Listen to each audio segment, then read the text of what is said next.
أعوذ بالله من الشيطان الرجيم. بسم الله الرحمن الرحيم. ألف لام را. تلك آيات الكتاب وقرآن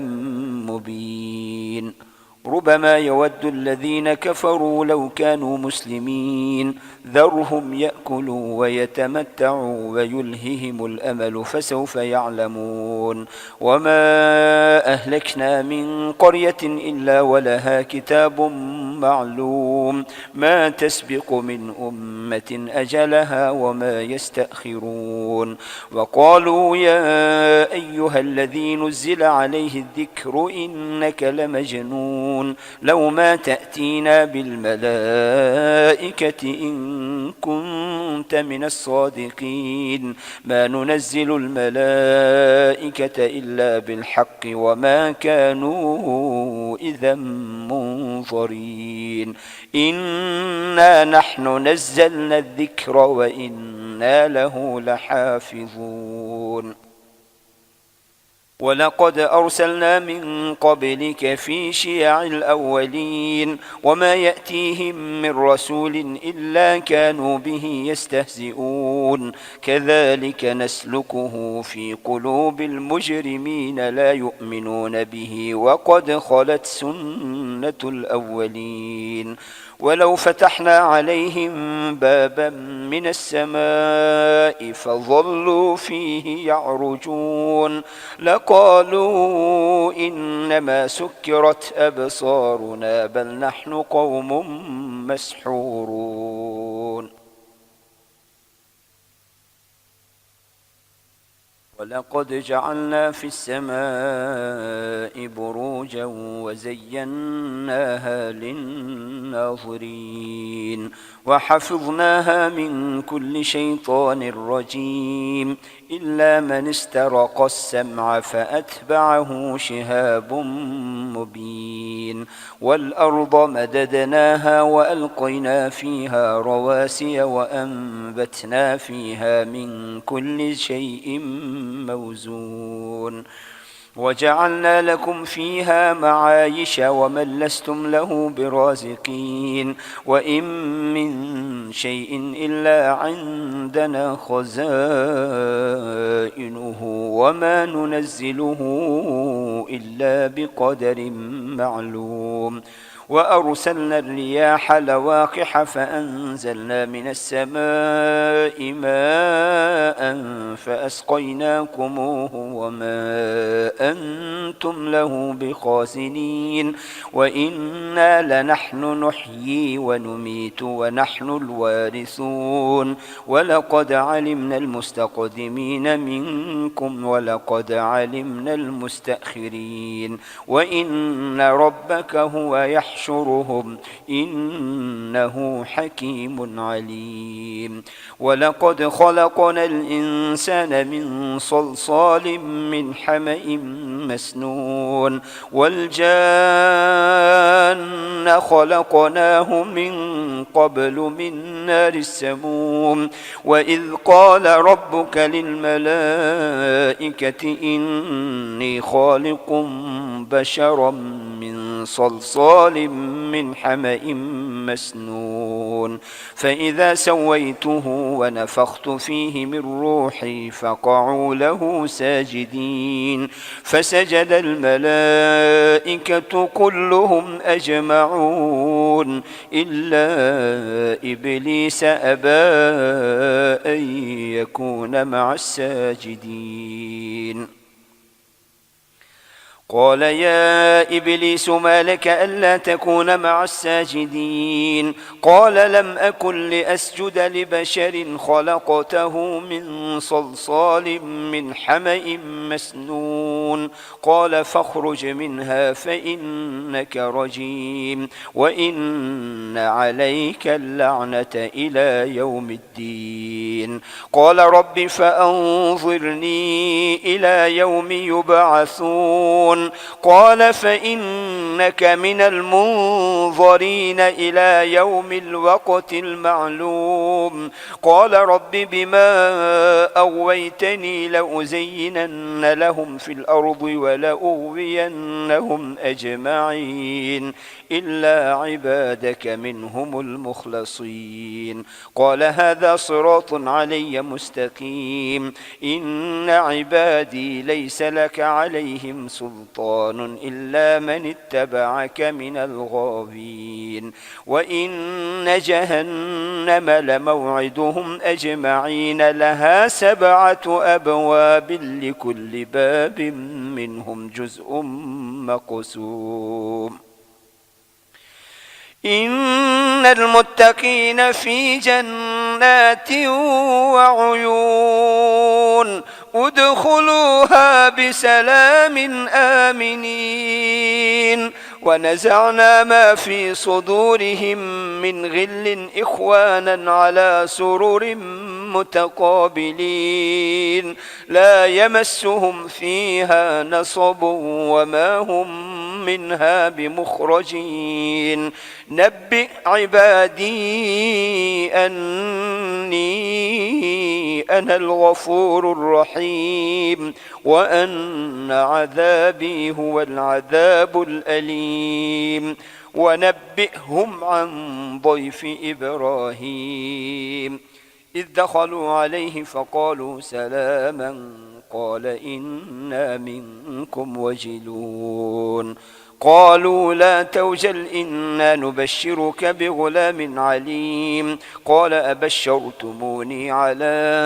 أن مسني الكبر فبم تبشرون قالوا بشرناك بالحق فلا تكن من القانطين قال ومن يقنط من رحمة ربه إلا الضالون قال فما خطبكم أيها المرسلون قالوا إنا أرسلنا إلى قوم مجرمين إلا آل لوط إنا لمنجوهم أجمعين إلا امرأته قدرنا إنها لمن الغابرين فلما جاء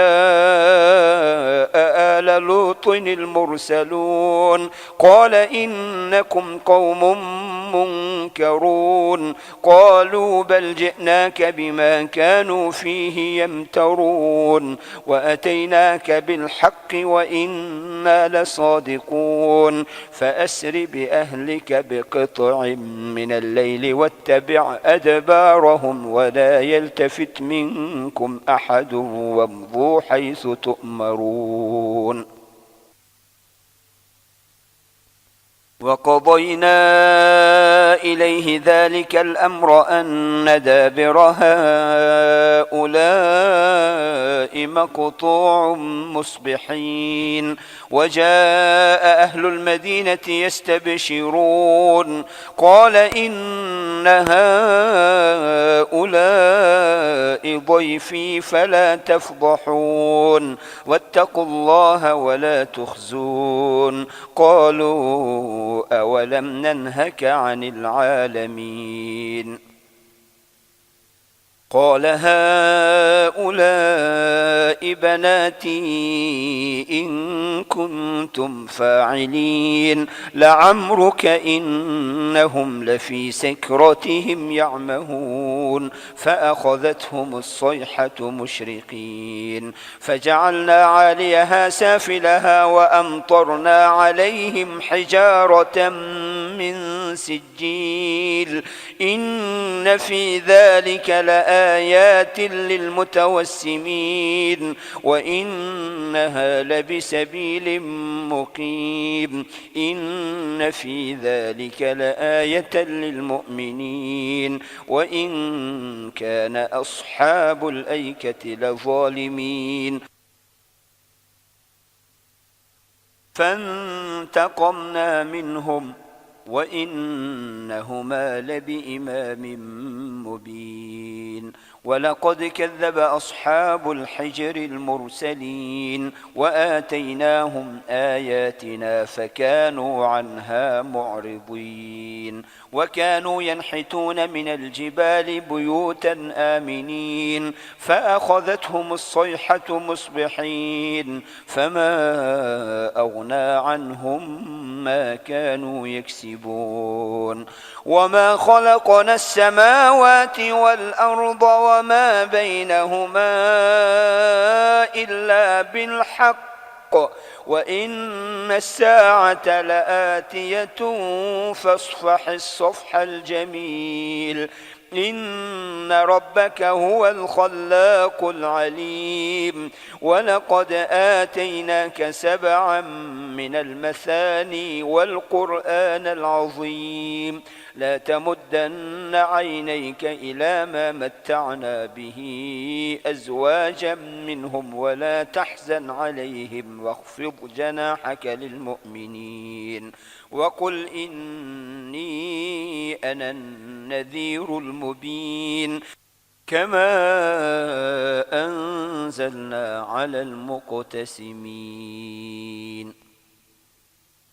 الذين جعلوا القرآن عضين فوربك لنسألنهم أجمعين عما كانوا يعملون فاصدع بما تؤمر وأعرض عن المشركين إنا كفيناك المستهزئين الذين يجعلون مع الله إلها آخر فسوف يعلمون ولقد نعلم أنك يضيق صدرك بما يقولون فسبح بحمد ربك وكن من الساجدين واعبد ربك حتى يأتيك اليقين بسم الله الرحمن الرحيم أتى أمر الله فلا تستعجلوه سبحانه وتعالى عما يشركون ينزل الملائكة بالروح من أمره على من يشاء من عباده أن أنذروا أنه لا إله إلا أنا فاتقون خلق السماوات والأرض بالحق تعالى عما يشركون خلق الإنسان من نطفة فإذا هو خصيم مبين والأنعام خلقها لكم فيها دفء ومنافع ومنها تأكلون ولكم فيها جمال حين تريحون وحين تسرحون وتحمل أثقالكم إلى بلد لم تكونوا بالغيه إلا بشق الأنفس إن ربكم لرؤوف رحيم والخيل والبغال والحمير لتركبوها وزينة ويخلق ما لا تعلمون وعلى الله قصد السبيل ومنها جائر ولو شاء لهداكم أجمعين هو الذي أنزل من السماء ماء لكم منه شراب ومنه شجر فيه تسيمون ينبت لكم به الزرع والزيتون والنخيل والأعناب ومن كل الثمرات إن في ذلك لآية لقوم يتفكرون وسخر لكم الليل والنهار والشمس والقمر والنجوم مسخرات بأمره إن في ذلك لآيات لقوم يعقلون وما ذرأ لكم في الأرض مختلفا ألوانه إن في ذلك لآية لقوم يذكرون وهو الذي سخر البحر لتأكلوا منه لحما طريا وتستخرجوا منه حلية تلبسونها وترى الفلك مواخر فيه ولتبتغوا من فضله ولعلكم تشكرون. وألقى في الأرض رواسي أن تميد بكم وأنهارا وسبلا لعلكم تهتدون وعلامات وبالنجم هم يهتدون. أفمن يخلق كمن لا يخلق أفلا تذكرون. وإن تعدوا نعمة الله لا تحصوها إن الله لغفور رحيم. والله يعلم ما تسرون وما تعلنون. والذين يدعون من دون الله لا يخلقون شيئا وهم يخلقون أموات غير أحياء وما يشعرون أيان يبعثون. إلهكم إله واحد فالذين لا يؤمنون بالآخرة قلوبهم منكرة وهم مستكبرون. لا جرم أن الله يعلم ما يسرون وما يعلنون إنه لا يحب المستكبرين. وإذا قيل لهم ماذا أنزل ربكم قالوا أساطير الأولين ليحملوا أوزارهم كاملة يوم القيامة ومن أوزار الذين يضلونهم بغير علم ألا ساء ما يزرون. قد مكر الذين من قبلهم فأتى الله بنيانهم من القواعد فخر عليهم السقف من فوقهم وأتاهم العذاب من حيث لا يشعرون. ثم يوم القيامة يخزيهم ويقول أين شركائي الذين كنتم تشاقون فيهم قال الذين أوتوا العلم إن الخزي اليوم والسوء على الكافرين الذين تتوفاهم الملائكة ظالمي أنفسهم فألقوا السلم ما كنا نعمل من سوء بلى إن الله عليم بما كنتم تعملون. فادخلوا أبواب جهنم خالدين فيها فلبئس مثوى المتكبرين. وقيل للذين اتقوا ماذا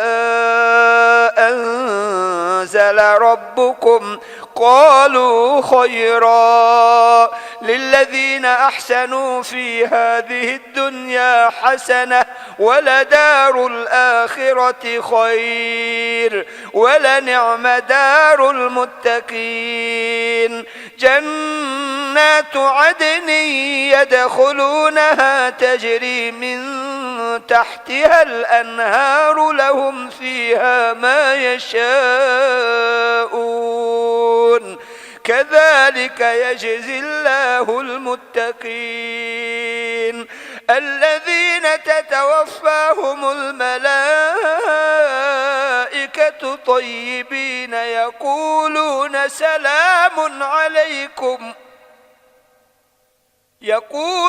سلام عليكم ادخلوا الجنة بما كنتم تعملون. هل ينظرون إلا أن تأتيهم الملائكة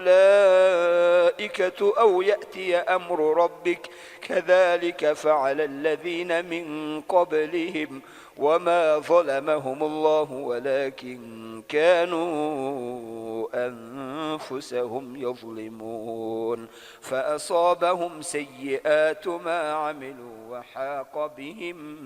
ما كانوا به يستهزئون وقال الذين أشركوا لو شاء الله ما عبدنا من دونه من شيء نحن ولا آباؤنا ولا حرمنا من دونه من شيء كذلك فعل الذين من قبلهم فهل على الرسل إلا البلاغ المبين ولقد بعثنا في كل أمة رسولا أن اعبدوا الله واجتنبوا الطاغوت فمنهم من هدى الله ومنهم من حقت عليه الضلالة فسيروا في الأرض فانظروا كيف كان عاقبة المكذبين إن تحرص على هداهم فإن الله لا يهدي من يضل إن تحرص على هداهم فإن الله لا يهدي من يضل وما لهم من ناصرين وأقسموا بالله جهد أيمانهم لا يبعث الله من يموت بلى وعدا عليه حقا ولكن أكثر الناس لا يعلمون ليبين لهم الذي يختلفون فيه وليعلم الذين كفروا أنهم كانوا كاذبين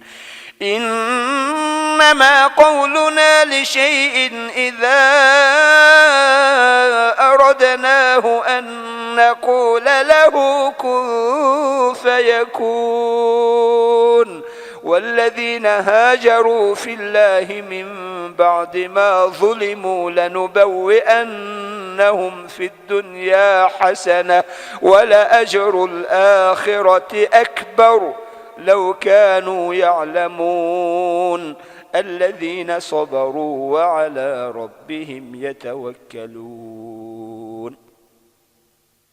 وما أرسلنا من قبلك إلا رجالا نوحي إليهم فاسألوا أهل الذكر إن كنتم لا تعلمون بالبينات والزبر وأنزلنا إليك الذكر لتبين للناس ما نزل إليهم ولعلهم يتفكرون أفأمن الذين مكروا السيئات أن يخسف الله بهم الأرض أو يأتيهم العذاب من حيث لا يشعرون أو يأخذهم في تقلبهم فما هم بمعجزين أو يأخذهم على تخوف فإن ربكم لرؤوف رحيم أولم يروا إلى ما خلق الله من شيء يتفيأ ظلاله عن اليمين والشمائل سجدا لله يتفيأ ظلاله عن اليمين والشمائل سجدا لله وهم داخرون ولله يسجد ما في السماوات وما في الأرض من دابة والملائكة وهم لا يستكبرون يخافون ربهم من فوقهم ويفعلون ما يؤمرون وقال الله لا تتخذوا إلهين اثنين إنما هو إله واحد فإياي فارهبون وله ما في السماوات والأرض وله الدين واصبا أفغير الله تتقون وما بكم من نعمة فمن الله ثم ثم إذا مسكم الضر فإليه تجأرون ثم إذا كشف الضر عنكم إذا فريق منكم بربهم يشركون ليكفروا بما آتيناهم فتمتعوا فسوف تعلمون ويجعلون لما لا يعلمون نصيبا مما رزقناهم تالله لتسألن عما كنتم تفترون ويجعلون لله البنات سبحانه ولهم ما يشتهون ويجعلون لله البنات سبحانه ولهم ما يشتهون وإذا بشر أحدهم بالأنثى ظل وجهه مسودا وهو كظيم يتوارى من القوم من سوء ما بشر به أيمسكه على هون أم يدسه في التراب ألا ساء ما يحكمون للذين لا يؤمنون بالآخرة مثل السوء ولله المثل الأعلى وهو العزيز الحكيم ولو يؤاخذ الله الناس بظلمهم ما ترك عليها من دابة ولكن يؤخرهم إلى أجل مسمى فإذا جاء أجلهم لا يستأخرون ساعة ولا يستقدمون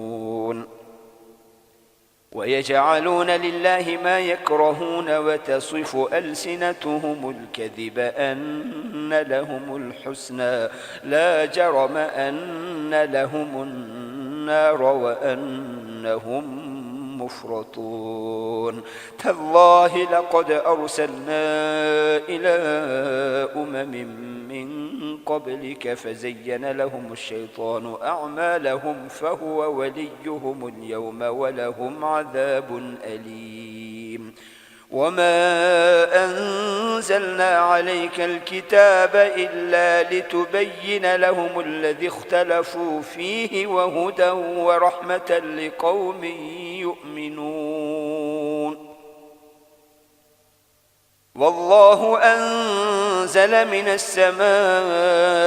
ماء فأحيا به الأرض بعد موتها إن في ذلك لآية لقوم يسمعون وإن لكم في الأنعام لعبرة نسقيكم مما في بطونه من بين فرث ودم لبنا خالصا سائغا للشاربين ومن ثمرات النخيل والأعناب تتخذون منه سكرا ورزقا حسنا إن في ذلك لآية لقوم يعقلون وأوحى ربك إلى النحل أن اتخذي من الجبال بيوتا ومن الشجر ومما يعرشون ثم كلي من كل الثمرات فاسلكي سبل ربك ذللا يخرج من بطونها شراب مختلف ألوانه فيه شفاء للناس إن في ذلك لآية لقوم يتفكرون والله خلقكم ثم يتوفاكم ومنكم من يرد إلى أرذل العمر لكي لا يعلم بعد علم شيئا إن الله عليم قدير والله فضل بعضكم على بعض في الرزق فما الذين فضلوا براد رزقهم على ما ملكت أيمانهم فهم فيه سواء أفبنعمة الله يجحدون والله جعل لكم من أنفسكم أزواجا وجعل لكم من أزواجكم بنين وحفدة ورزقكم من الطيبات أفبالباطل يؤمنون وبنعمة الله هم يكفرون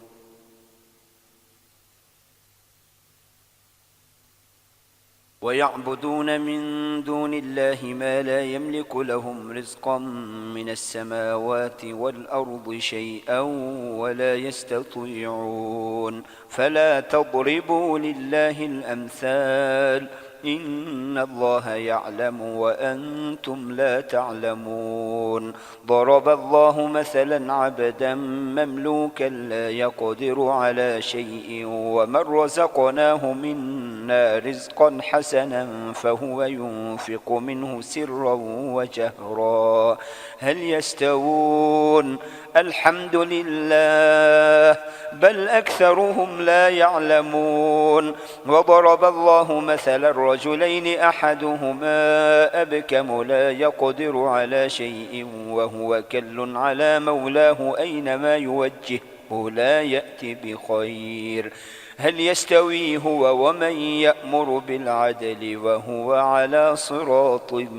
مستقيم ولله غيب السماوات والأرض وما أمر الساعة إلا كلمح البصر أو هو أقرب إن الله على كل شيء قدير والله أخرجكم من بطون أمهاتكم لا تعلمون شيئا وجعل لكم السمع والأبصار والأفئدة لعلكم تشكرون ألم يروا إلى الطير مسخرات في جو السماء ما يمسكهن إلا الله إن في ذلك لآيات لقوم يؤمنون والله جعل لكم من بيوتكم سكنا وجعل لكم من جلود الأنعام بيوتا تستخفونها يوم ظعنكم ويوم إقامتكم ومن أصوافها وأوبارها وأشعارها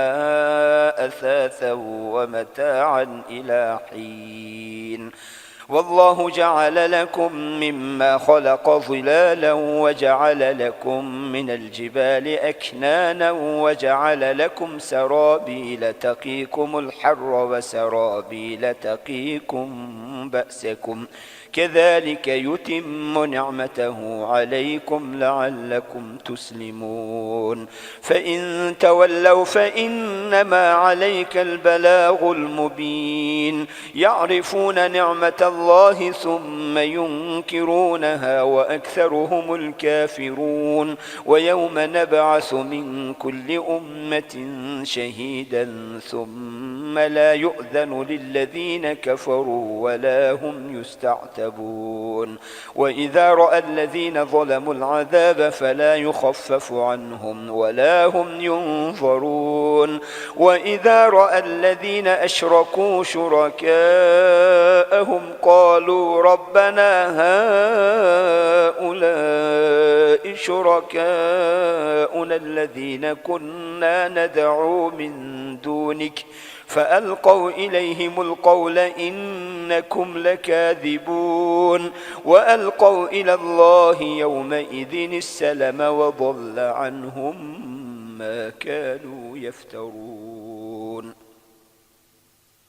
الذين كفروا وصدوا عن سبيل الله زدناهم عذابا فوق العذاب بما كانوا يفسدون ويوم نبعث في كل أمة شهيدا عليهم من أنفسهم وجئنا بك شهيدا على هؤلاء ونزلنا عليك الكتاب تبيانا لكل شيء وهدى ورحمة وبشرى للمسلمين إن الله يأمر بالعدل والإحسان وإيتاء ذي القربى وينهى عن الفحشاء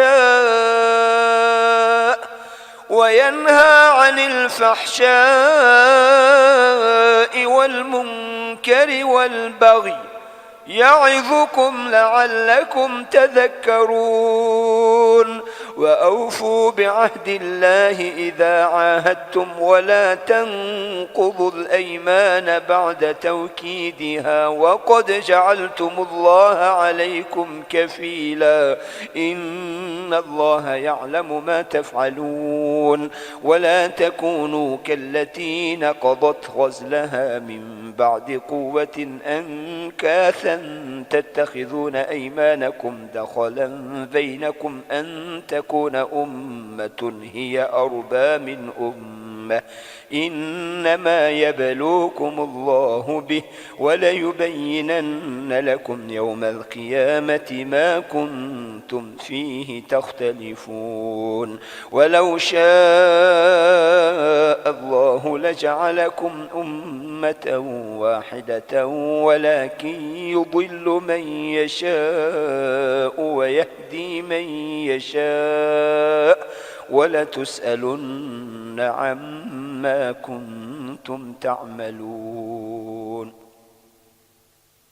ولا تتخذوا أيمانكم دخلا بينكم فتزل قدم بعد ثبوتها وتذوقوا السوء بما صددتم عن سبيل الله ولكم عذاب عظيم ولا تشتروا بعهد الله ثمنا قليلا إنما عند الله هو خير لكم إن كنتم تعلمون ما عندكم ينفد وما عند الله باق ولنجزين الذين صبروا أجرهم بأحسن ما كانوا يعملون من عمل صالحا من ذكر أو أنثى وهو مؤمن فلنحيينه حياة طيبة ولنجزينهم أجرهم بأحسن ما كانوا يعملون فإذا قرأت القرآن فاستعذ بالله من الشيطان الرجيم إنه ليس له سلطان على الذين آمنوا وعلى ربهم يتوكلون إنما سلطانه على الذين يتولونه والذين هم به مشركون وإذا بدلنا آية مكان آية والله أعلم بما ينزل قالوا إنما أنت مفتر بل أكثرهم لا يعلمون قل نزله روح القدس من ربك بالحق ليثبت الذين آمنوا وهدى وبشرى للمسلمين ولقد نعلم أنهم يقولون إنما يعلمه بشر لسان الذي يلحدون إليه أعجمي وهذا لسان عربي مبين إن الذين لا يؤمنون بآيات الله لا يهديهم الله ولهم عذاب أليم إنما يفتري الكذب الذين لا يؤمنون بآيات الله وأولئك هم الكاذبون من كفر بالله من بعد إيمانه إلا من أكره وقلبه مطمئن بالإيمان ولكن من شرح بالكفر صدرا فعليهم غضب من الله ولهم عذاب عظيم ذلك بأنه مستحب الحياة الدنيا على الآخرة وأن الله لا يهدي القوم الكافرين أولئك الذين طبع الله على قلوبهم وسمعهم وأبصارهم وأولئك أولئك هم الغافلون لا جرم أنهم في الآخرة هم الخاسرون ثم إن ربك للذين هاجروا من بعد ما فتنوا ثم جاهدوا وصبروا إن ربك من بعدها لغفور رحيم يوم تأتي كل نفس تجادل عن نفسها وتوفى كل نفس ما عملت وهم لا يظلمون وضرب الله مثلا قرية كانت آمنة مطمئنة يأتيها رزقها رغدا من كل مكان فكفرت بأنعم الله فأذاقها الله لباس الجوع والخوف بما كانوا يصنعون ولقد جاءهم رسول منهم فكذبوه فأخذهم العذاب وهم ظالمون فكلوا مما رزقكم الله حلالا طيبا واشكروا نعمة الله إن كنتم إياه تعبدون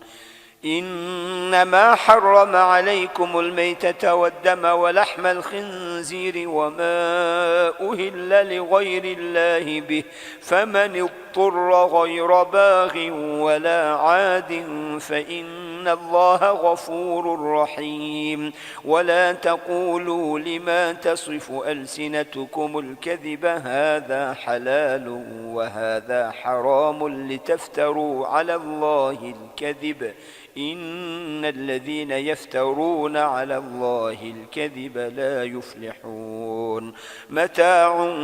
قليل ولهم عذاب أليم وعلى الذين هادوا حرمنا ما قصصنا عليك من قبل وما ظلمناهم ولكن كانوا أنفسهم يظلمون ثم إن ربك للذين عملوا السوء بجهالة ثم تابوا من بعد ذلك وأصلحوا إن ربك من بعدها لغفور رحيم إن إبراهيم كان أمة قانتا لله حنيفا ولم يك من المشركين شاكرا لأنعمه اجتباه وهداه إلى صراط مستقيم وآتيناه في الدنيا حسنة وإنه في الآخرة لمن الصالحين ثم أوحينا إليك أن اتبع ملة إبراهيم حنيفا وما كان من المشركين إنما جعل السبت على الذين اختلفوا فيه وإن ربك ليحكم بينهم يوم القيامة فيما كانوا فيه يختلفون ادع إلى سبيل ربك بالحكمة والموعظة الحسنة وجادلهم بالتي هي أحسن إن ربك هو أعلم بمن ضل عن سبيله وهو أعلم بالمهتدين وإن عاقبتم فعاقبوا بمثل ما عوقبتم به ولئن صبرتم لهو خير للصابرين واصبر وما صبرك إلا بالله ولا تحزن عليهم ولا تك في ضيق مما يمكرون إن الله مع الذين اتقوا والذين هم محسنون